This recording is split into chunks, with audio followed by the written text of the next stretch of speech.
maamulka dekedda magaalada Berbera iyo sidoo kale shirkadda DP World ayaa maanta soo bandhigay qalab cusub oo ay soo iibsatay dekedda magaalada Berbera markii ugu horeysay. qalabkan oo lagu soo bandhigay barxadda dekedda magaalada Berbera ayaa waxa uu isugu jiray wiishaan kaalmarada konteenarada lagu qaado iyo waliba taranlayaasha casriga ah iyo konteenarada xabaara iyo sidoo kale taaga casriga ah ee ay soo iibsatay dekedda magaalada Berbera. waxaana munaasabaddan ka qayb galay wasiirka qorsheynta qaranka Soomaaliland, wasiir ku-xigeenka wasaaradda maaliyadda, taliyaha guud ee ciidanka ilaalada xibaha ee Soomaaliland, maamulka dekedda Berbera iyo shirkadda DP World iyo sidoo kale mas'uuliyiinta gobolka iyo degmada Berbera iyo mas'uuliyiin kala duwan oo iyaguna ka soo qayb galay munaasabadaasi.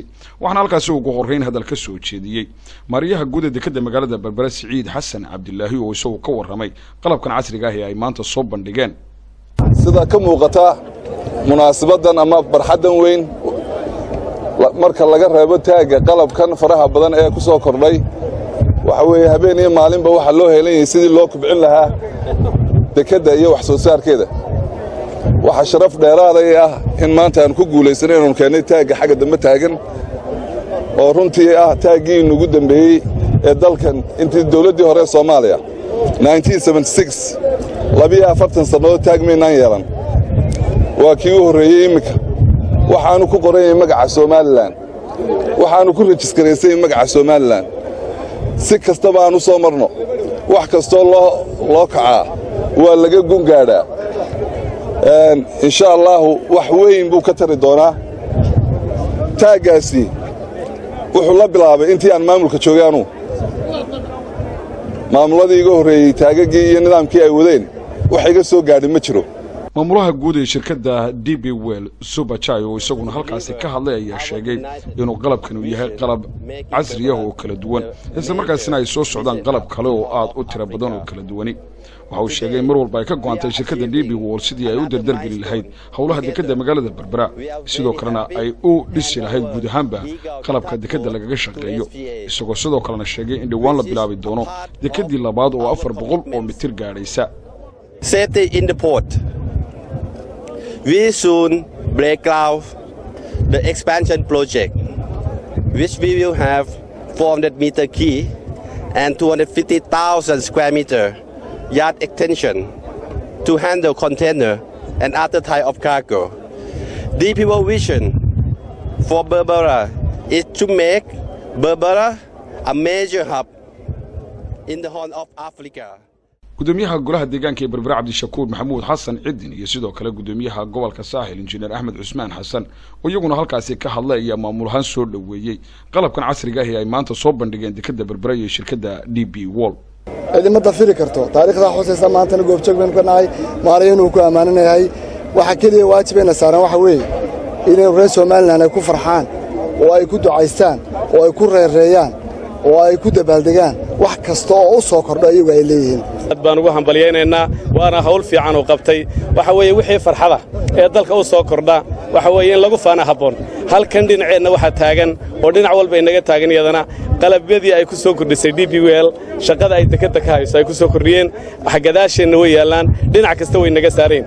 wuxuu ahaa maxaan ku idhaahday waxa la yiri sun baa lagu aasay dekedda. wax sun oo lagu aasay ma jiraan. wax sun ah oo lagu aasay ma jirto. arrintaasi waxa weeye cidda sheegtay la sunba meel ku aastay hanoo timaado hana tusto halkay ku aastay ay ku aasantay inay tusaan baan jecelahay ma ogin anagu suntaasi meel ay ku aasantay. wasiir ku-xigeenka wasaaradda maaliyadda Maxamed Daahir Faarax oo isaguna halkaasi ka hadlay ayaa sheegay wasaaradahan ay ku faraxsan yihiin qalabkaasi. tartankii dekedeenu kula jirto tegadaha kale ee gobolka iyadoo waqtigii lagaga saarayay alaabta dekedda oo maxay ahayd ka yaraanayay intii hore.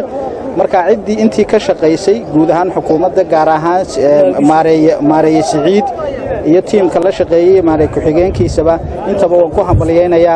mas'uuliyiinta iyaguna halkaasi ka hadlay waxaa ka mid ahaa taliyaha guud ee ciidanka ilaalada xibaha ee Soomaaliland Xiiran oo sheegay in ay ciidan ahaan iyaguna ay qayb weyn ka qaateen sidii taagaasi loo keeni lahaa tan iyo intii uu soo galay biyaha Soomaaliland dekedda magaalada Berbera. waxa uu sheegay mar walba ay si dhow ula shaqeynayaan maamulka dekedda iyo sidoo kale shirkadda maamusha. wasiirka wasaaradda qorsheynta qaranka ee Soomaaliland Cawaale Ibraahim Shirwa oo isagu halkaasi gabagabadii ka hadlay ayaa si weyn u soo dhaweeyay qalabkaasi. marka waxa sharaf weyn oo ah inaanu maanta la kulanno oo ka soo qayb galno qalabka lagu soo kordhiyay oo ugu weyn yahay taaga.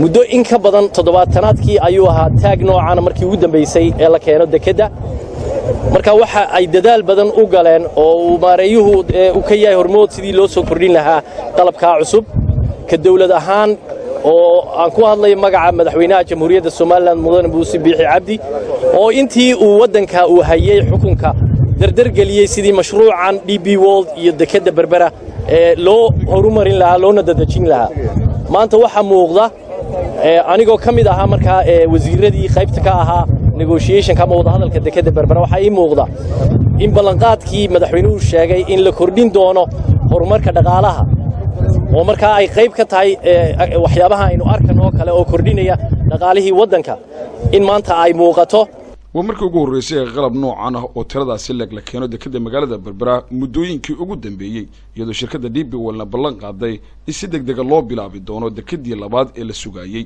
Mukhtaar Cabdiraxmaan Maxamuud, telefishinka qaranka Soomaaliland, Berbera.